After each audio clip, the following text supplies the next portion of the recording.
Bonjour, bonsoir. Aujourd'hui, je vous apporte cette vidéo pour démystifier ensemble la rédaction de mémoire de licence et de maîtrise. Je dis démystifier puisque vous savez très bien, le mémoire reste un mythe pour vous autres étudiants haïtiens qui, après 4 ans d'études, n'arrivent pas à produire votre mémoire. Vous n'arrivez pas à produire, à soutenir le mémoire.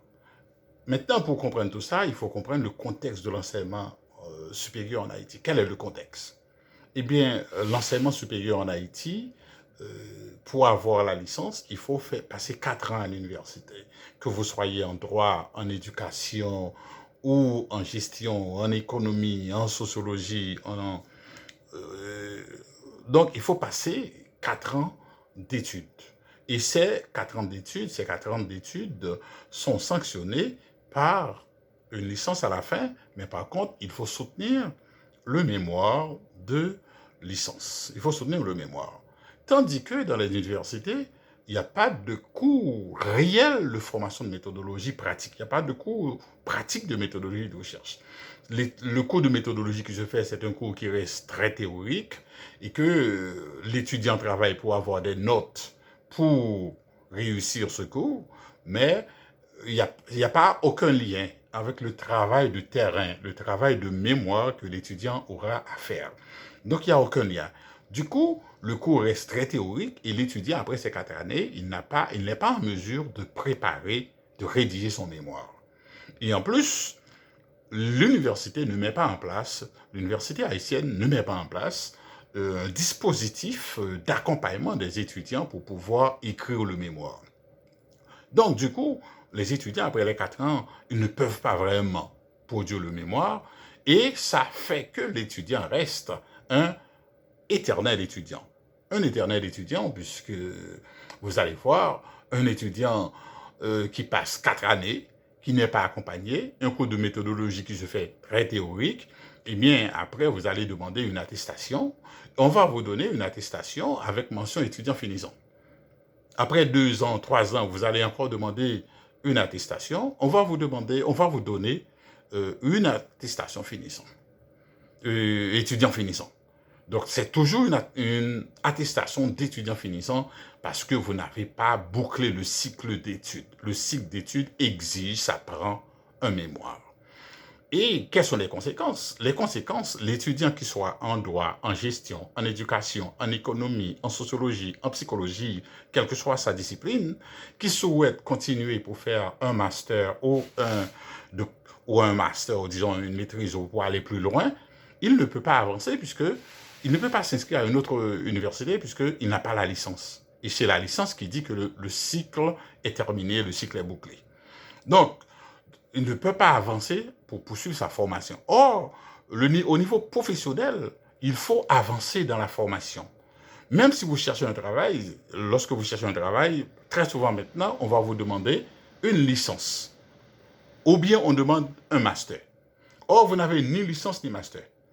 Donc, même si on vous demande une licence, on dit licencié en droit, licencié en éducation, licencié en gestion, compte tenu des besoins ou bien la demande, il va y avoir des étudiants en master qui vont postuler, même si on demande licence. Alors, vous autres, vous n'avez même pas, l'étudiant qui n'a même pas la licence, donc aura du mal à soumettre, même s'il soumet son dossier ne sera pas retenu, puisqu'on demande, on veut que l'étudiant soit licencié dans son domaine.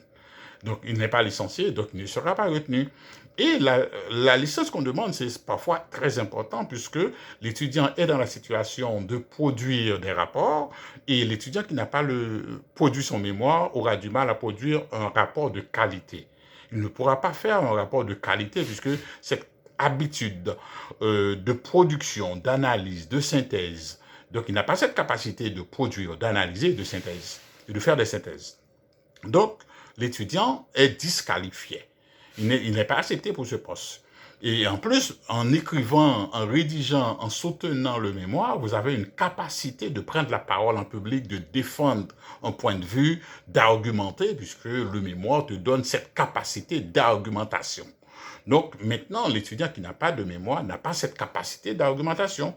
Même pour votre carrière professionnelle, cela veut dire, avec la licence, une fois que vous avez un poste, eh bien, vous allez faire de la promotion et vous allez augmenter, passer de poste à l'autre par rapport à votre compétence. Donc c'est très important, et même pour votre satisfaction de soi-même, la confiance en soi, lorsque vous soutenez votre travail, eh bien, vous avez beaucoup plus de confiance en vous-même, beaucoup plus de satisfaction, beaucoup plus de mérite, et c'est très important. Donc, du coup, je mets en place ce dispositif d'accompagnement des étudiants à la rédaction de mémoire, que l'étudiant soit en licence ou en master. Donc, j'accompagne l'étudiant, je mets cet atelier pour pouvoir démystifier le mémoire. Et exactement, le mémoire commence à être démystifié avec la première session qu'on a eue. La démarche est à la fois coopérative et maïeutique.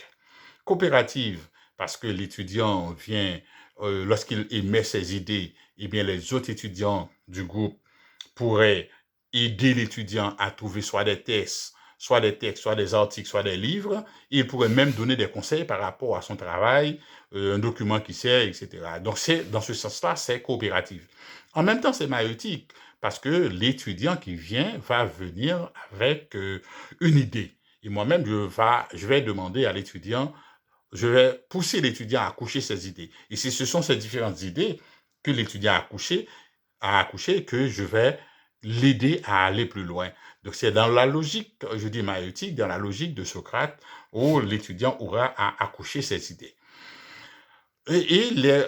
Donc, avec l'accouchement de ces idées-là, la démarche, c'est que l'étudiant arrive avec une idée de mémoire, cette idée est transformée en objet d'étude. L'objet d'étude, une fois clair, l'étudiant prépare une page. Cette page-là va être transformée en, en 5 pages, en 10 pages, en 15 pages, jusqu'à ce que l'étudiant prenne son envol, ou bien jusqu'à ce que l'étudiant prenne sa vitesse de croisière pour qu'il puisse avancer. Et avec la première session, on a eu des résultats très satisfaisants. Avec la première session, certains étudiants ont déjà commencé le deuxième chapitre de leur mémoire. D'autres, eux, sont en train de lire ou bien de corriger le premier chapitre. Donc, à la deuxième session, les étudiants vont avancer avec les 2 prochains chapitres. C'est très intéressant. À long terme, l'objectif, c'est que beaucoup d'étudiants puissent au moins soutenir leur mémoire et arrêter d'être éternel étudiant finissant. Donc, l'étudiant ne peut pas passer toute sa vie étudiant finissant. Il faut avancer, il faut avancer. Donc, je mets en place ces ateliers-là, et ce sont des sessions de 10 séances. Chaque séance dure 3 heures. Ça se fait complètement à distance, que vous soyez en Haïti ou à l'étranger, ou bien vous soyez au Cap Haïtien, à Jacmel, au CAI, à Jérémie. Et là, il y a des étudiants aux États-Unis, d'autres qui sont au Canada. Donc, ils poursuivent avec le travail, ils avancent très bien, ils avancent très bien. Donc, ces ateliers avancent très bien. Donc, vous qui ne voulez pas être des étudiants finissants de manière éternelle, je vous propose ces ateliers-là, participez à ces ateliers pour que vous puissiez avancer avec votre carrière, pour que vous avancer votre carrière. Et ensuite, là, je mets en place ce dispositif qui va vous permettre de regarder les différentes discussions qu'on aura. Donc, je vais mettre ça en ligne. Donc, je vous demande de partager cette vidéo et d'abonner à cette chaîne et de liker aussi, afin qu'il va y avoir d'autres vidéos beaucoup plus importantes que vous allez aimer. Donc, je vous demande de partager, d'aimer et d'abonner, et même de commenter aussi, de donner vos commentaires là-dessus, afin que les autres étudiants, les autres jeunes, les autres universitaires puissent comprendre la démarche et s'intégrer. Là, l'objectif, c'est que une grande capacité, au moins 100 étudiants puissent soutenir leur mémoire cette année 2021. Au moins des étudiants qui participent à ce groupe puissent participer à ce mémoire et soutenir leur mémoire à la fin de l'année 2021. Donc voilà, partagez cette vidéo, abonnez-vous et likez. Et puis comme ça, vous aurez chaque vidéo qui arrive, vous les aurez progressivement. Merci.